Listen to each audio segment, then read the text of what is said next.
Dalam Bapa dan Putra dan Roh Kudus. Amin. Allah Bapa di surga, kami mengucap syukur dan terima kasih bahwa Engkau memberikan kepada Petrus, kepada gereja, kuasa yang luar biasa, melepaskan dan mengikat kunci kerajaan surga. Dan kami sebagai anggota gereja Katolik bersyukur, berterima kasih. Kami boleh ikut serta di dalam tugas pelayanan yang Kau letakkan dan Kau berikan kepada gereja Katolik. Semoga kami sungguh-sungguh menjalankannya sesuai dengan kehendak-Mu. Terpujilah nama-Mu kini dan sepanjang segala masa. Amin. Saudaraku yang terkasih dalam Kristus, kita bisa belajar banyak dari Santo Petrus ini. Bagaimana menumbuhkan iman, bagaimana mengembangkan iman, dan terlebih memperdalam iman. Yesus bertanya pertanyaan yang sungguh sangat fundamental. Siapa aku ini? Yesus bertanya tentang identitasnya. Dan bagaimana identitas itu dimengerti oleh para rasul yang sudah cukup lama dekat dengan dia. Maka para rasul mengatakan, ada yang mengatakan engkau adalah Elia, engkau adalah Yeremia, engkau adalah nabi-nabi. Ya. Berdasarkan telinga, berdasarkan apa yang didengar. Tapi Yesus bertanya, menurutmu siapa aku ini? Menurutmu, sekali lagi personal. Setelah para rasul bergaul dengan Yesus secara pribadi, engkau melihat sendiri dengan mata kepalamu sendiri. Siapa aku ini? Petrus sebagai wakil dari teman-teman, engkaulah Mesias. Anak Allah yang hidup. Dan Yesus meneguhkan itu dan memuji Petrus. Bahwa yang ngomong itu bukan engkau Petrus, tapi Allah Bapa di surga. Dan Yesus memberikan karunia kepada Petrus. Kau akan punya kuasa untuk melepaskan dan mengikat. Engkau akan mendapatkan kunci kerajaan surga. Jadi kunci kerajaan surga itu diberikan kepada Petrus. Ya.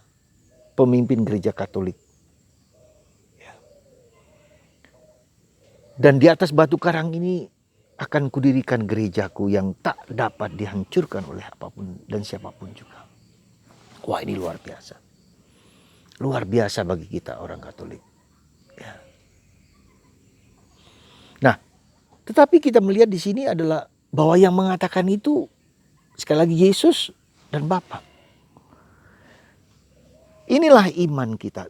Iman itu anugerah. Tuhan memberikan kepada kita begitu anugerah yang luar biasa. Tetapi anugerah yang luar biasa itu harus menjadi milikku. Nah inilah bukan lagi dikatakan oleh gereja, bukan lagi dikatakan oleh uskup, bukan lagi dikatakan oleh paus, bukan lagi dikatakan oleh pastor, tapi saya sendiri harus mengalami. Nah, untuk mengalami itu di mana kita bisa menjadi milik kita, menjadi interioritas kita, menjadi keyakinan kita yang mendalam, diuji dan diukur sejauh mana kita bersedia, rela, ikhlas menanggung salib. Menanggung penderitaan. Kita bisa mengenal dan melihat sisi Yesus yang mungkin agung, yang mulia, yang hebat, perkasa. Tapi sisi lain dari pribadi Yesus yang adalah Mesias itu, dia harus menderita. Dia harus mengalami penderitaan. Ya. Nah, disitulah kita lihat siapa kita itu. Siapa orang-orang kita itu ketika kita siap menderita. Ketika kita berani menderita. Ketika kita rela ikhlas menderita. Dengan penuh syukur. Aku bahagia dalam derita. Kata Beatus Titus Brandsma yang mudah-mudahan sebentar lagi akan menjadi dikanonisasi menjadi santo. Sekali lagi saudaraku terkasih. penderitaan. Disitulah kita diubah. Pemahaman kita tentang Tuhan yang berkuasa, yang hebat, yang mulia. Tapi sekarang Yesus yang terkapar, tidak berdaya. Tak ada, katakanlah dalam Injil Yesaya, seperti sampah. Dan itu Tuhan mau mencuci, membersihkan, menjungkir balikkan pemahaman, gambaran, keyakinan kita tentang Tuhan Yesus.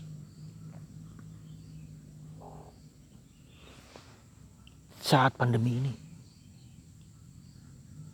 kita bisa berteriak dan minta tolong, Tuhan, apakah Engkau peduli dengan kami? Apakah Engkau membiarkan kami hancur lebur seperti COVID ini? Dan sampai kapan COVID ini terjadi? Nggak tahu. Bisa setahun, bisa 2 tahun, sekarang sudah hampir setahun lebih. Bisa 3 tahun, bisa berlama-lama. Mungkin bisa 40 tahun, seperti pengalaman dari bangsa Israel ketika berangkat dari Mesir ke tanah terjanji 40 tahun. Karena mereka kemarin dikatakan bahwa kenapa 40 tahun? Karena 40 orang Israel yang mengintai tanah Kanaan itu tidak percaya lagi akan kuasa Allah. Takut mereka menghadapi masa depan. Maka setiap orang 1 tahun, 1 tahun, 40 tahun. Hari ini juga Musa juga tidak percaya dan mempermalukan Tuhan di muka umum. Maka Musa dihukum. Tidak boleh masuk tanah terjanji karena kamu tidak percaya kepada Rahim, belas kasihan dan kuasaku.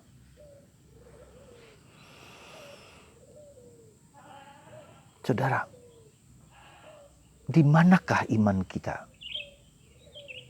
ketika kita menderita? Kita marah, kita kecewa, kita menggerutu, kita komplain, kita mengeluh. Disitulah ujian kita akan pemahaman Tuhan yang sempurna. Kenapa begitu?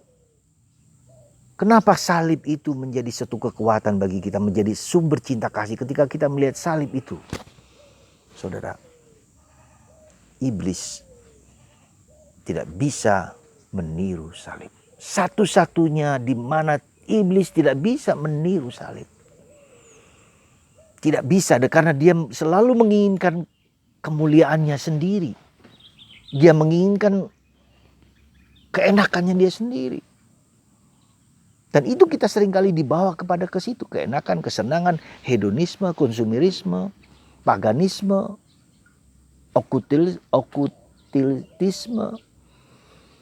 Itu berpusat kepada dirinya sendiri, berpusat kepada kemanusiaan, dan Tuhan mendidik dan mengajar kita demikian. Maka kenapa sebetulnya Musa dihukum? Karena dia bertindak seolah-olah mengambil posisi Tuhan.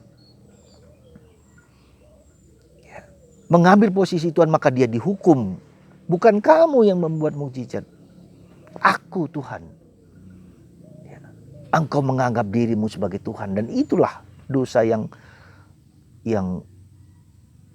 harus menjadi kunci perjuangan hidup kita. Dan itulah juga yang dikatakan Yesus kepada Petrus. Hai iblis, engkau hanya memikirkan apa yang dipikirkan manusia, bukan dipikirkan Allah. Karena Petrus tidak mengizinkan Yesus mengalami penderitaan. Dan dia mengatakan atas nama Allah, Allah tidak menginginkan engkau menderita. Tidak. Justru di situ titik itulah. Titik yang paling sulit dalam hidup kita. Titik yang paling, katakanlah, membuat manusia kosong, hampa, tidak belaka. Filipi bab 2 ayat 5 sampai 10.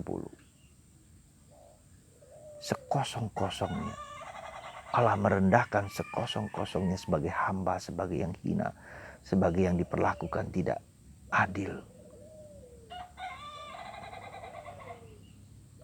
Boleh saya mengatakan ketika kita dihina, ketika kita diejek, ketika kita diperlakukan tidak adil, ketika kita menderita sengsara segala macam.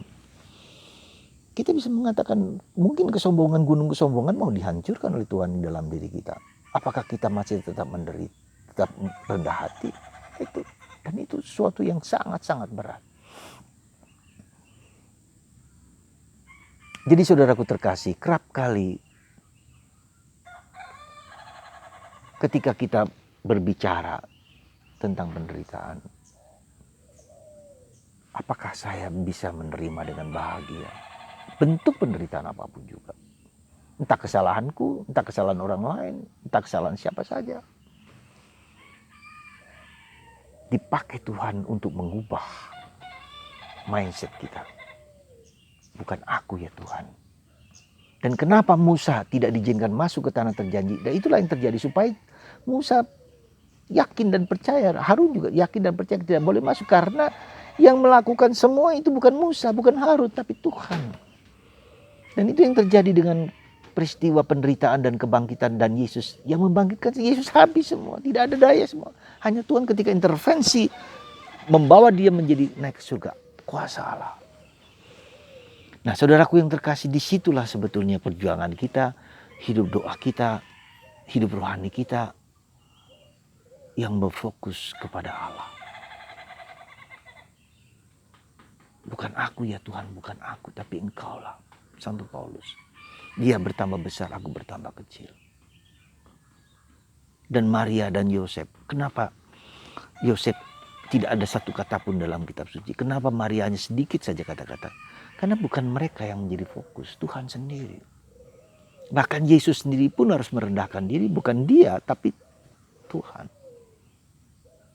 Saudara, semoga kita memahami dengan lebih tepat ya, pengertian tentang keselamatan itu, pengertian tentang apa yang dilakukan. Nah, bagaimana caranya hidup rohani kita? Pertama-tama, hidup doa kita bukanlah kita meminta sesuatu kepada Tuhan, tapi kita duduk di dekat kaki Yesus seperti Maria saudari Marta untuk mendengarkan apa yang menjadi Tuhan kehendak. Kita mendengarkan dengan dalam, deep and compassionate listening, sehingga Tuhan mengendaki apa dalam diri kita.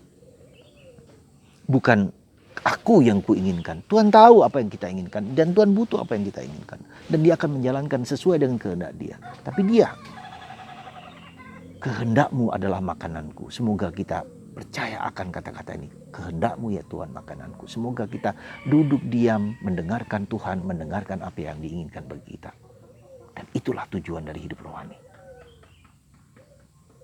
Sehati sepikir dengan Allah. Dan itulah dilakukan oleh Yesus. Semoga Anda dan saya mengerti dan memahami sungguh-sungguh itulah pengertian keselamatan. Tuhan memberkati Anda. Dalam segala apapun, kita ingin cari kerajaan Allah. Tuhan memberkati dan menyembuhkan kita. Dan membuka mata hati kita untuk memahaminya. Dalam nama Bapa dan Putra dan Roh Kudus. Amin.